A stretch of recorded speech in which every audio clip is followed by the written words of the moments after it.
Yeah, my truck sits like a ship, you know, like a boat. The front is higher than all the axles on the ground. Of course, that's not how it's supposed to be. Well, we're gonna fix that. My seat is down to the floor.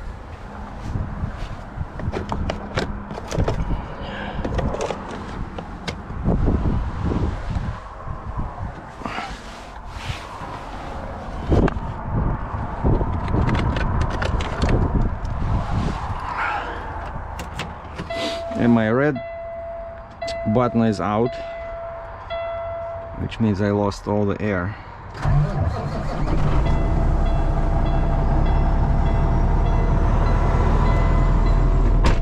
So let's get out of here. The weather's getting worse and worse. Well, it's +3 Celsius. What is this, about 30, 34 F, 35, but it looks like it can start snowing anytime. Because if it gets to down like +1 or 0, right, that's when it usually, you start getting into this winter weather. 32, 33 F. So the fun project of the morning is what I'm looking at the mirror. It's a long reverse, a long backing procedure towards the main road, because the parking lot is not big enough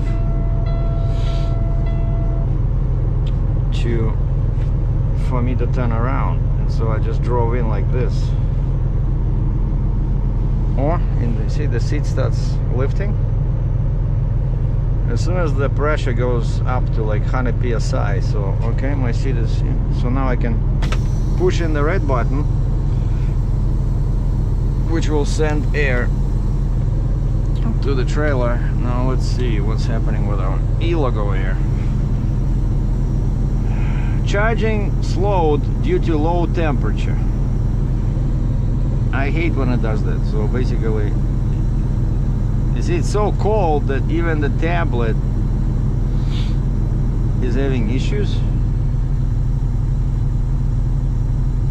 And this is Verizon, so American, right? I only get half a gigabyte a day of data, but it's working fine.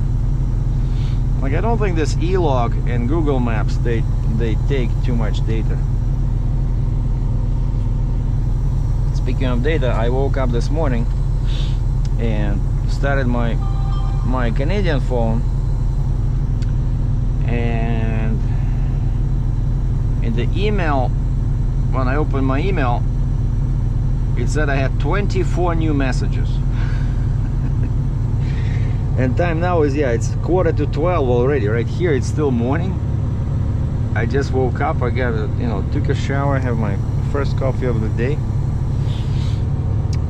And that's another thing why I want to get out of here, because it's so confusing, this time. My mind is still on Eastern time, right? Say 11:45, and here it's only 9:45, I think, right? 10, 12, yeah, 2 hours. But this is still better than BC, which is 3 hours back from my time. So I sent an email to the guy. Did he respond yet? I asked him if are we good to load.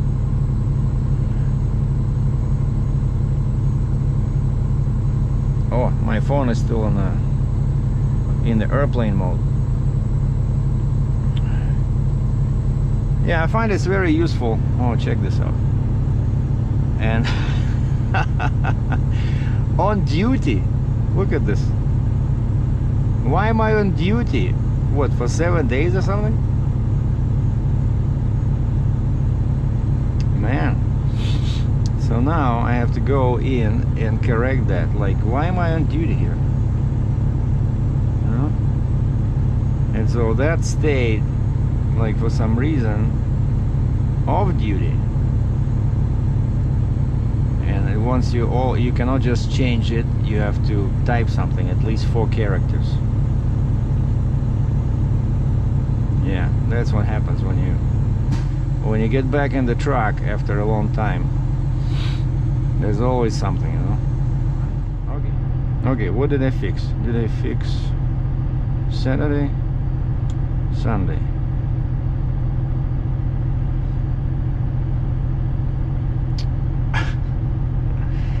Man, you know, I knew I would need to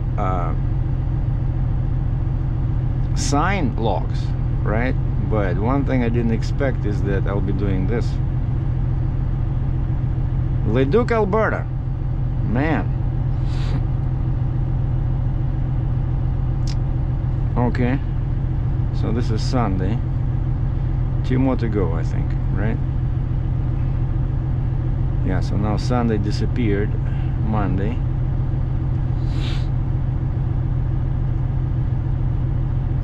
Now this will be a fun task, you know, if I'm stopped by cops and I'm like, what the heck is going on? Like, why you have all these errors over here? Well, I'll just have to tell them the truth is that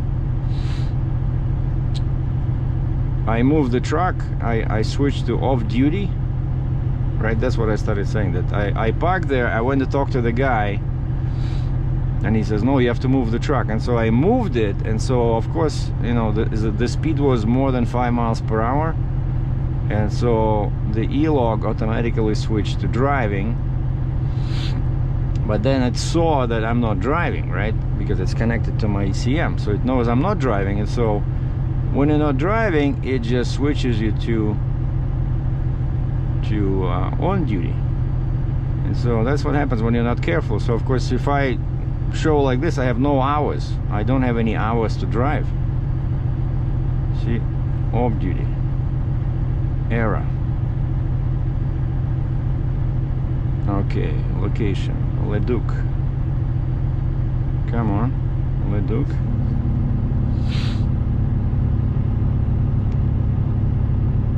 All right, so now we're getting somewhere. So now we can change the duty status to on duty. Now this line should go down, yes. And then we'll do the inspection. Truck 305. Sign, done, save, go back, and I click on this again so I can see the menu.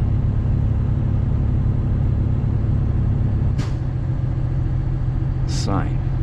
But now recently they changed something, like, you know, sometimes they give you updates, and before you can sign the log anytime you want, but now I'm gonna see what happens.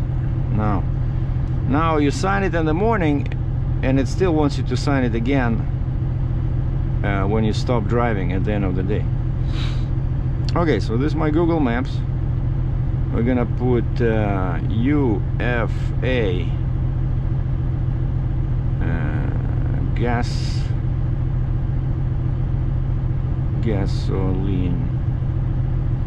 gasoline alley UFA, Red Deer gasoline alley. All right, let's see, just to make sure that it's the proper one, because that gasoline alley, what?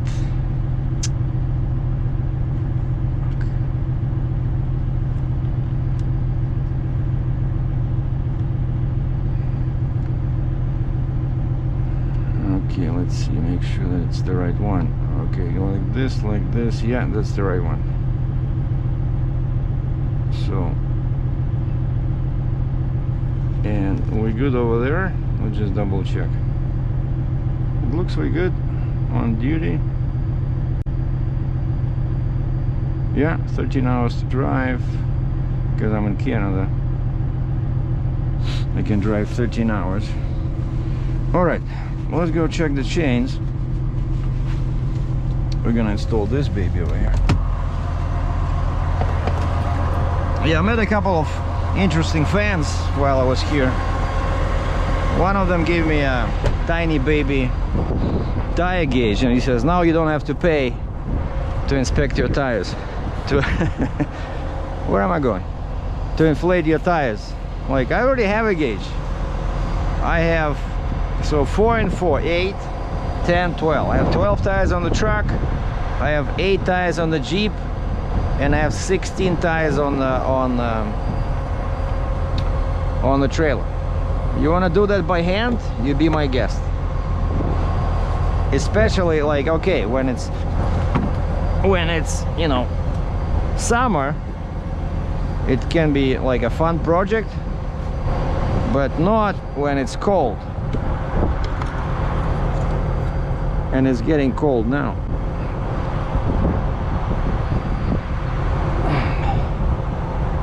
Wait, what? Nothing works right today.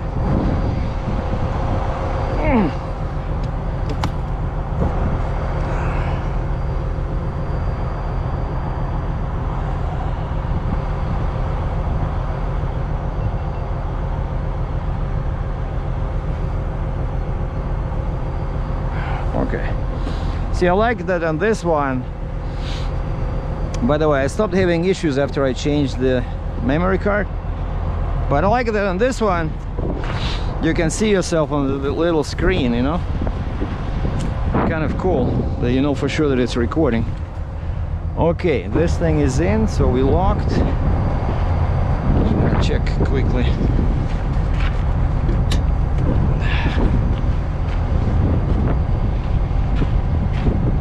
Yeah, this tire sits in the air. Okay, we're gonna inflate this. We're gonna inflate this. Or we're gonna leave this like this. Oh, yeah, that's what I have to do.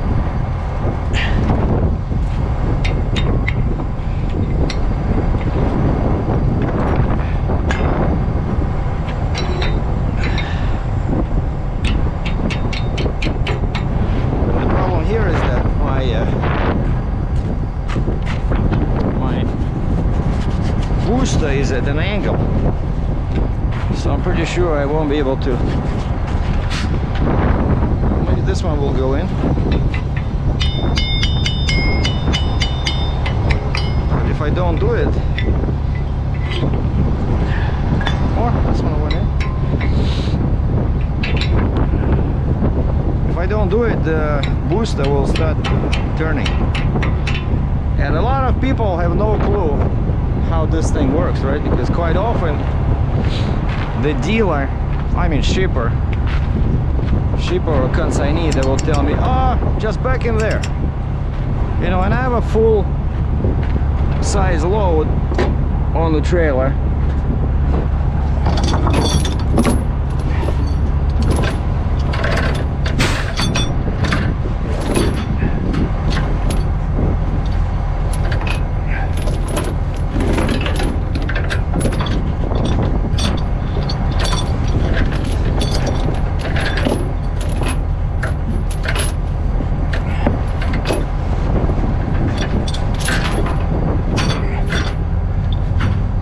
So I have a full-size load on the trailer,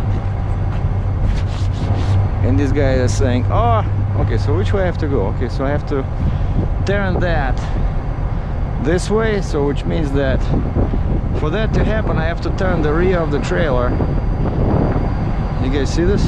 Right, the trailer shows this way, the booster shows that way. So if I keep going like this, the booster starts folding to the right, but not too much. But basically I have to send this way to the left, which means that I have to turn my steer axle to the right.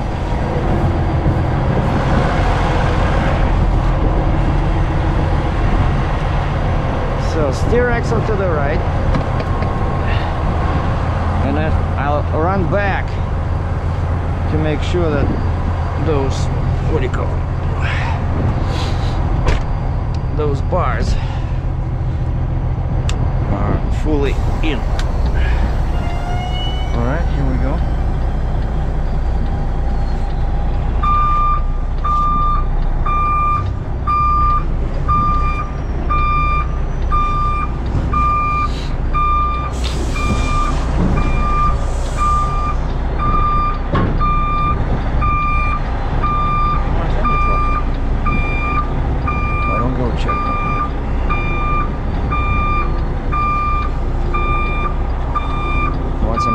mud.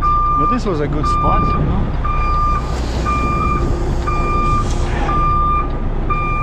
You cannot see from the road that this one is so deep, you know. This pocket is actually, I could have gone even further.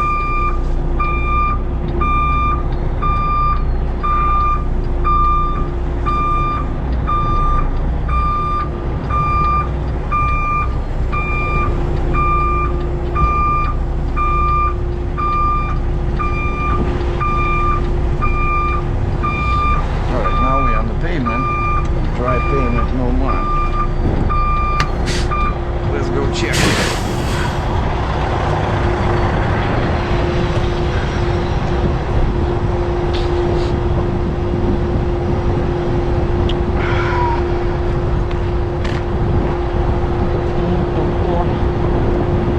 Oh, it all fell down, it's all locked. Excellent. So now it cannot steer.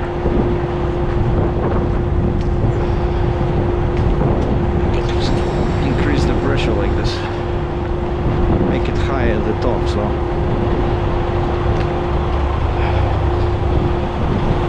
So I have to go there. See where those trucks are moving? That's Airport Road, I think. So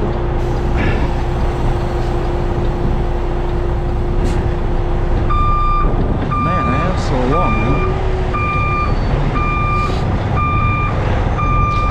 So now I'll be turning to my left,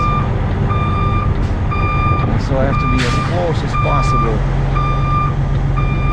to the curb.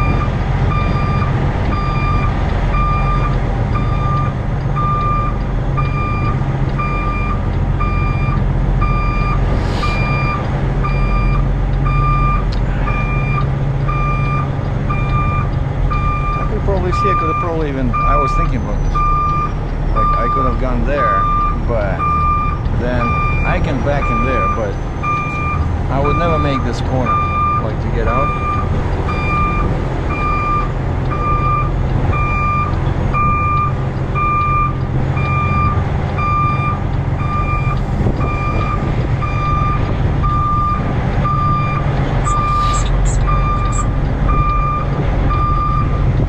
Yeah, there is room here, like if there was no cars,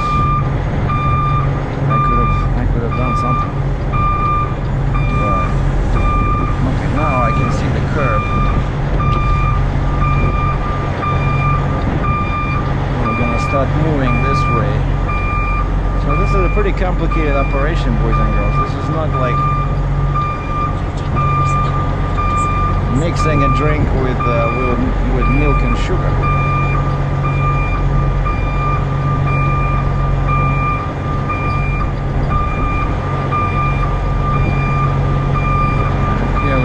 Turning slowly, too much.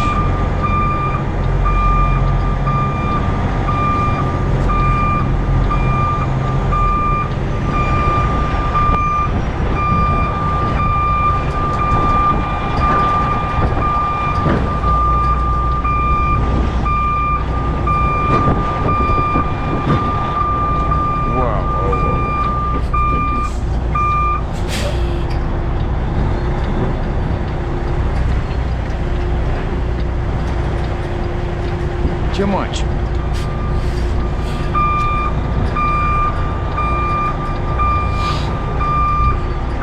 The good news is that I can see somewhat.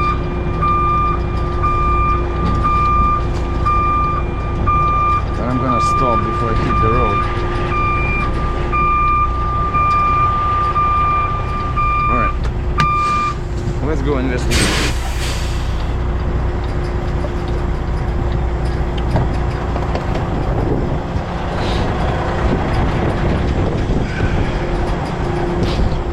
What do we got?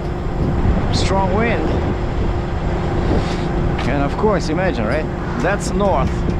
I have to go south, so this thing will be blowing right into my face. Okay, see, now we have to correct. But so the plan is I have to be close to this corner. Yeah, this should work.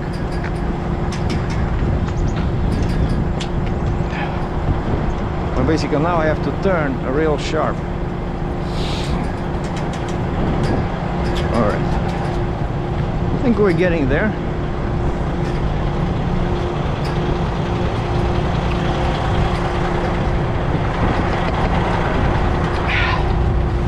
Maybe I'll switch on my flashing lights on the roof in case somebody...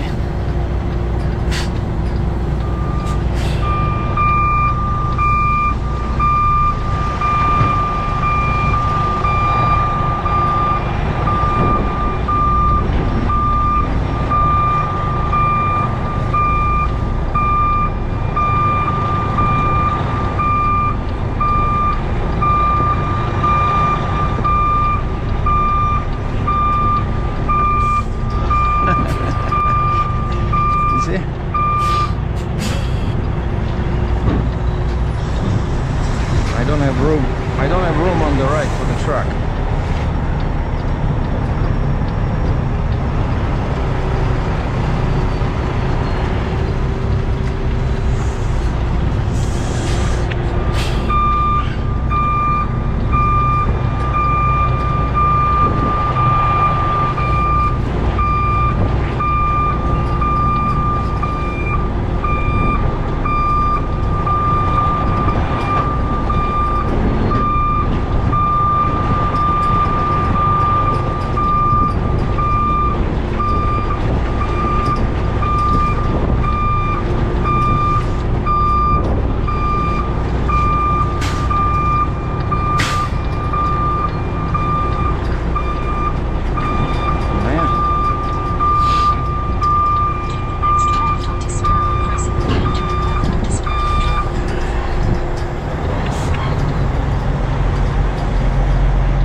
I gotta be at an angle like this.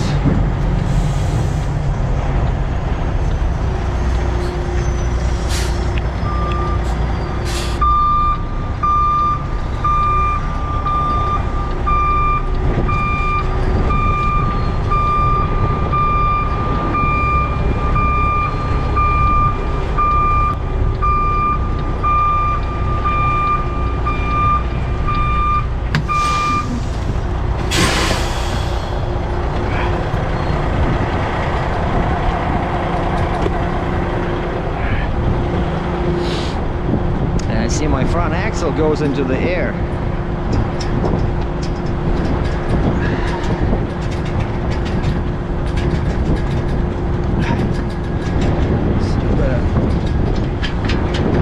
Oh, it's already tight. Okay.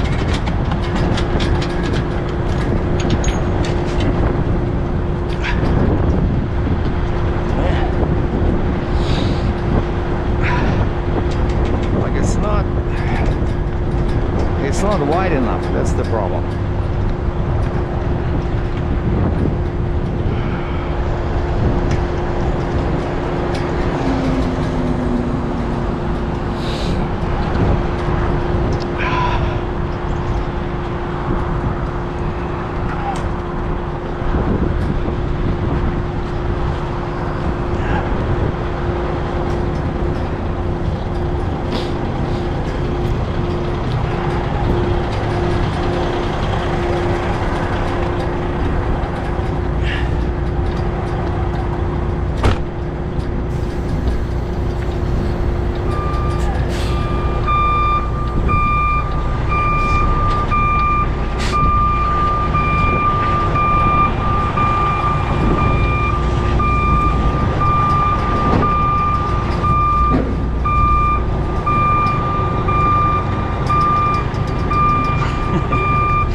truck went by.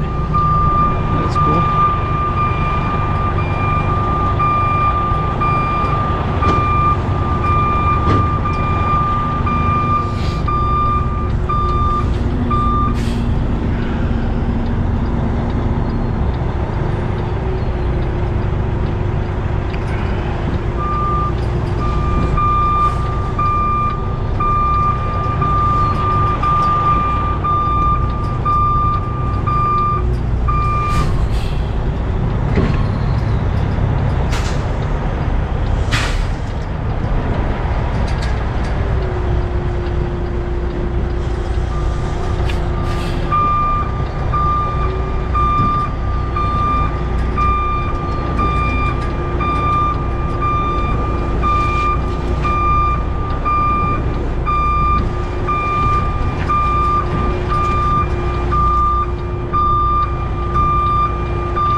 What a bunch of idiots.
Yeah, so what worked is I killed the third axle on the trailer.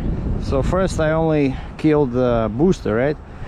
And it was still not turning sharp enough. You know, once you avoid all these curbs, after that I have to turn really sharp, and it was not doing that. And so I killed that axle 3, and then I saw that this thing I had to go on the grass. There was no other way. And so I took bungee cords and I used them hook up to the mud flap and raise the mud flaps. And so I was able to get out of there. Man, and it's a very busy street, so you have to be careful, you know, not to hit anybody. But yeah, I would have been able to do this. You see, I just turn in here because I have to take the bungee cords of my mud flaps, reinflate everything. So now I leave. So that's what I did, all the way from there to here. But then this one is huge, and I'm already facing this way. This should be a walk in the park.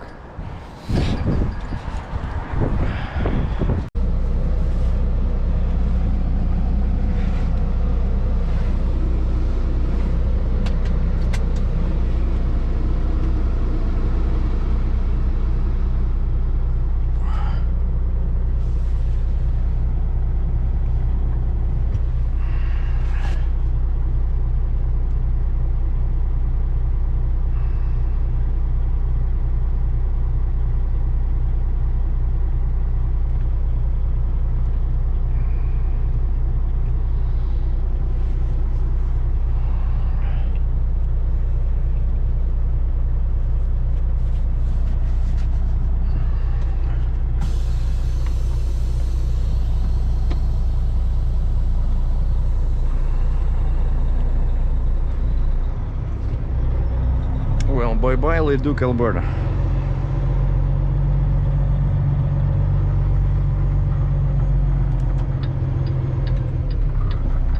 But this was a good location. There's a small truck stop just like 2 minutes away. There's a very nice restaurant called Sawmill.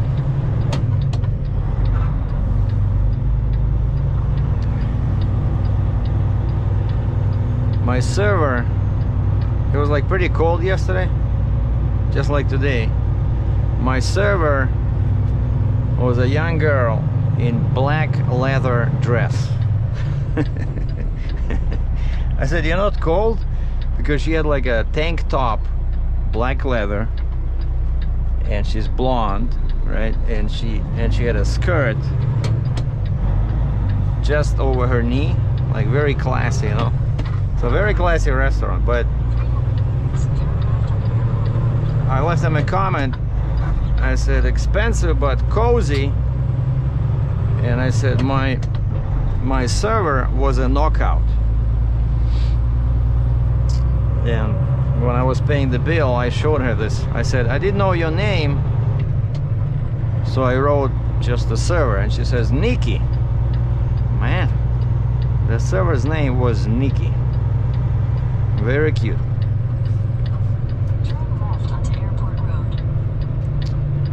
Yeah, and this is where we took that tour with my freight broker friend, right? So this way over there. That's where there's lots of oil and gas companies and more hotels on this side, because airport is like 5 minutes that way. But this was cool. Like, my hotel had a shuttle, just took me right to that budget car rental at the airport. It was a nice car, Hyundai Venue.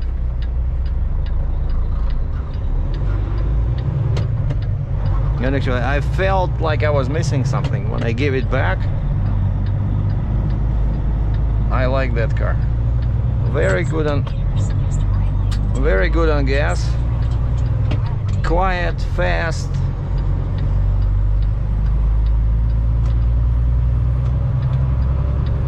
And as I discovered on day 2, it even had the sport mode.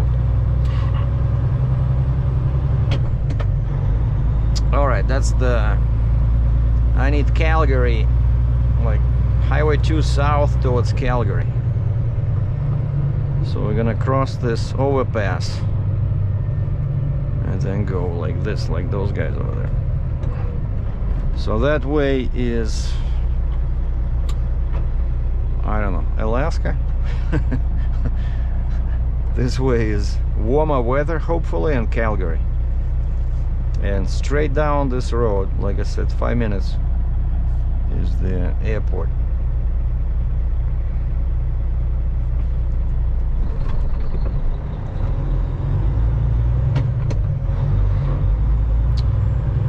And then down the road, maybe 3 kilometers, there's a shopping center with a Safeway,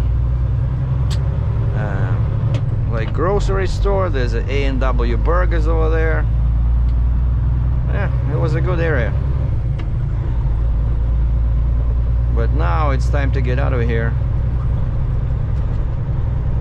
and go make some money.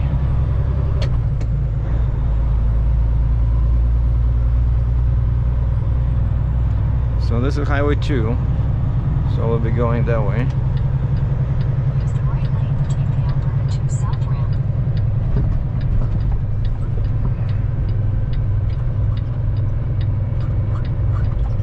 In 600 meters, merge onto Alberta 2 south. So my booster is steering because it's unlocked.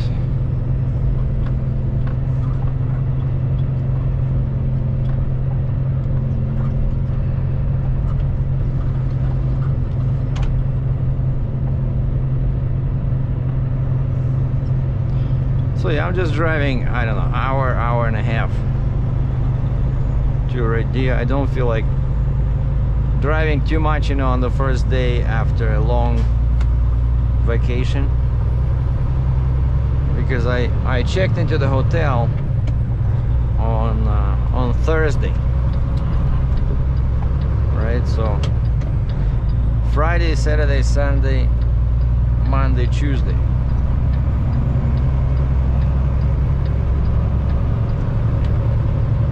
I was out of the truck for 5 days. Continue on Highway 2 south for 126 kilometers. And that's what happens when you're out of the truck. You go in the wrong gear. So what happened here, I was in 7 high, and for some reason I didn't flip the button to go to 7 low, and I just went to 8 high. And the speed was too low. So I had to flip the button to go back to 8 low, and now we're all good.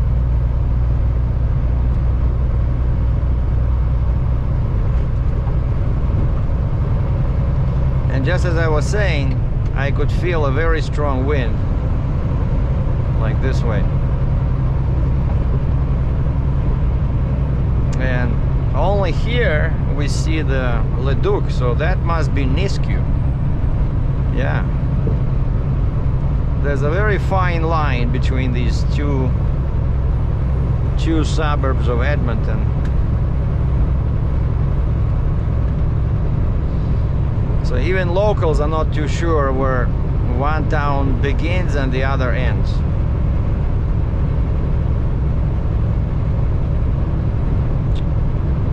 All right, 56 miles per hour.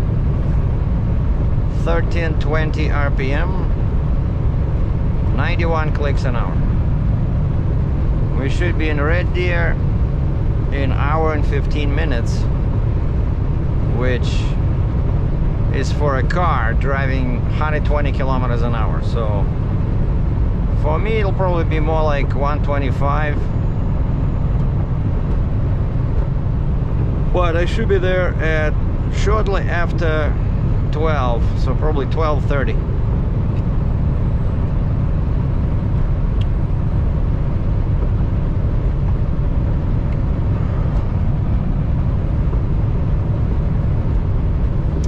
And before leaving, I sent an email to my broker. I said, are we still good for loading Thursday 10 o'clock? I said, I'm gonna move the truck from from Edmonton to Red Deer, and then I'll do the rest of the Deadhead on Wednesday. And the guy said, yeah, we're good.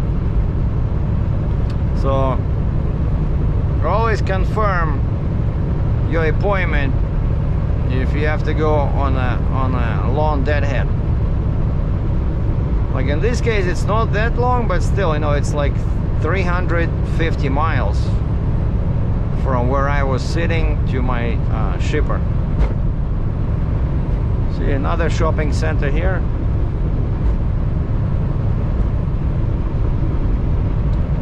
Canadian Tire, Winners, Spot Check, Dollarama, all the good stuff.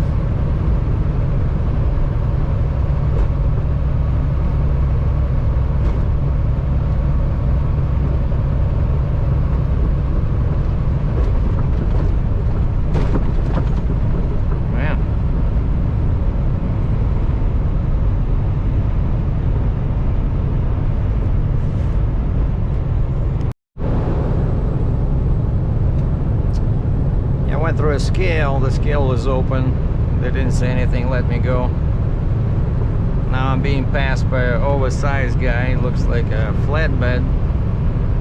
So International Eagle 9900 with some steel frames. Load King Tridem flatbed with one pilot. Wow.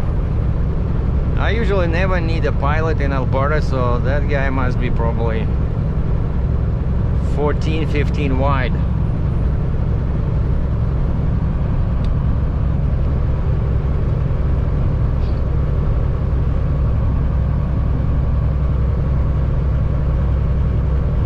Now, what was the point of passing me if you cannot even maintain the speed going up a hill?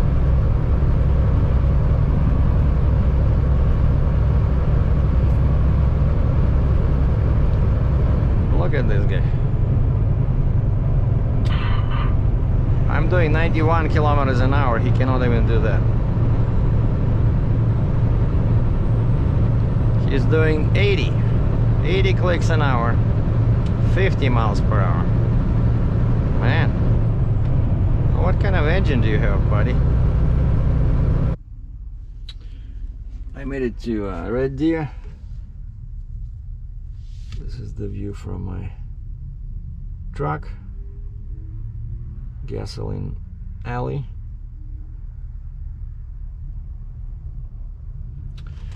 And I parked next to, I think this guy is Kenworth.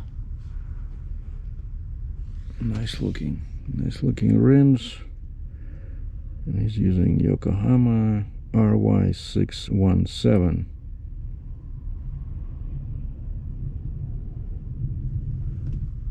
I think this guy's from Ontario, actually. Oh yeah, Aylmer, Ontario. Hey, hello there. So, yeah, nothing interesting happened. Oh, a guy called me, a Russian guy from Illinois. He's buying a truck. And he's watching my video, so he wanted to get the same T880, and he's buying a 55-ton lowboy.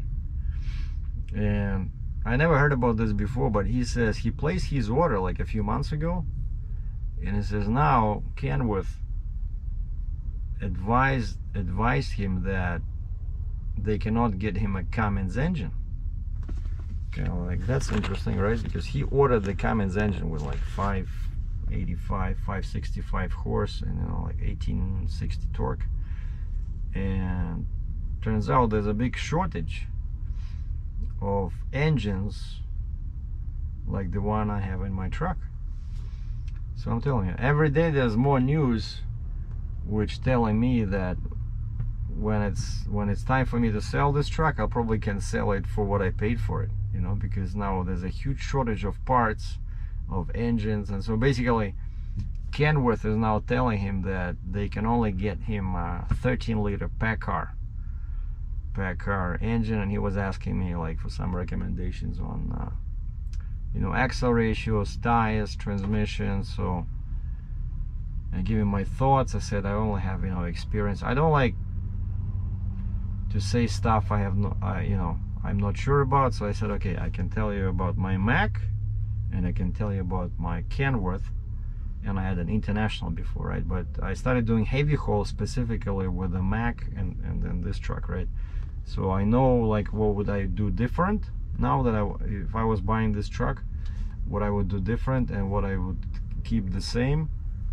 And a couple of things I told him, I said I would definitely go with the 4:10 ratio, like real genuine 4:10. Even with my big engine, I would get 4:10 and 22.5 tires, or 285 75 24.5. So this gives you regular 4:10, and your engine spins at 1472 RPM, I think 1472 at 60 miles an hour, which is not good if you're doing, you know, flatbed or step leg, but for heavy haul, that's what I would do. And I would change my lift axle. I don't like it that it's only rated for 20,000 pounds, right? Because I have 2 super single tires on it, whereas my drive axles are rated for 23,000 pounds. So it doesn't make any sense. You have 20 over here, 23, 23. So let's say I have a full load with no Jeep, no Stinger. Let's say I'm using the lift axle and I have 60,000 pounds on the back of the truck.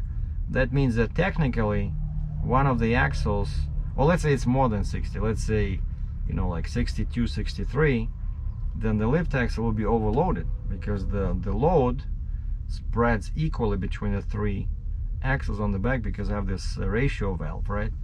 And so now if I was that's one more thing I would change, is I would really go with either a large super single, like what's the next one after 425, like 446, 456, you know, that one. Then you get more than 20,000. But I think ideally it should be the same. It should be, let's say, 23, 23, 23, 23 on the pusher, 23 on drive axle 1, 23 on drive axle 2.